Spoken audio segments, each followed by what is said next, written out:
آپ نے یہ بات یاد رکھنی ہے کہ نبی اکرم صلی اللہ علیہ وآلہ وسلم نے پوری زندگی میں صرف ایک حج کیا تھا اور 4 عمرے کیے تھے۔ آپ کی 63 سالہ زندگی بنتی ہے اس دنیا فانی میں، جس میں سے 53 سال آپ نے مکہ میں گزارے اور 10 سال مدینہ میں گزارے تھے۔ نبی اکرم صلی اللہ علیہ وآلہ وسلم کے 3 بیٹے تھے، قاسم، ابراہیم، طاہر، اور آپ صلی اللہ علیہ وآلہ وسلم کی 11 ٹوٹل بیویاں تھیں جن کو ہم امہات المومنین کہتے ہیں۔ آپ صلی اللہ علیہ وآلہ وسلم کے ہم شکل صحابی وجیحہ قلبی تھے۔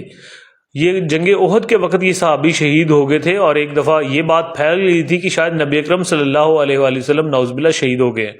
آپ صلی اللہ علیہ وآلہ وسلم کے دانت مبارک جو ہیں وہ بھی جنگ احد میں شہید ہوئے تھے۔ آپ کو وہ واقعہ یاد ہوگا کہ جنگ احد میں احد پہاڑ کے اوپر نبی اکرم صلی اللہ علیہ وآلہ وسلم نے 70 تیر اندازوں کو کھڑا کیا تھا اور فرمایا تھا کہ جب تک میں حکم نہ دوں آپ نے یہاں سے اترنا نہیں ہے، ٹھیک ہے؟ تو وہ 70 تیر انداز جو ہیں وہ اتر گئے تھے اس وقت جب مسلمانوں نے جنگ احد میں فتح تقریباً ان کو مسلمانوں کو مل گئی تھی، تو وہ اپنی جگہ چھوڑ کر نیچے اتر گئے تھے اور مال جو تھا، مال غنیمت جس کو کہتے ہیں، وہ اکٹھا کرنے میں لگ گئے تھے۔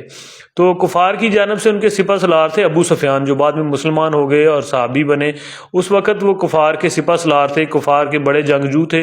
تو ان کو پتہ چلا کہ یہ جو 70 تیر انداز ہیں جو ایک خاص مقام پر کھڑے کیے ہوئے تھے وہ نہیں ہے، اور سارے مسلمان مال غنیمت اکٹھا کرنے میں لگ گئے ہیں۔ تو پھر انہوں نے پیچھے سے حملہ کیا تھا جس میں مسلمانوں کا بہت زیادہ نقصان ہوا تھا، اور نبی اکرم صلی اللہ علیہ وآلہ وسلم کے چچا حضرت حمزہ، ان کی بھی اسی شہادت ہوئی تھی اسی جنگ میں، اور جن کا کلیجہ جو ہے وہ ابو سفیان کی بیوی ہندہ نے چبایا تھا، ٹھیک ہے؟ تو یہ چیزیں آپ نے یاد رکھنی ہیں، ان کے متعلق کوئی نہ کوئی کویشچن آ جاتا ہوتا ہے۔ نبی اکرم صلی اللہ علیہ وآلہ وسلم کی وفات پر حضرت علی رضی اللہ تعالیٰ عنہ نے غسل دیا تھا آپ کو، اور آپ کی تدفین کے لیے ابی طلحہ نے قبر کھودی تھی۔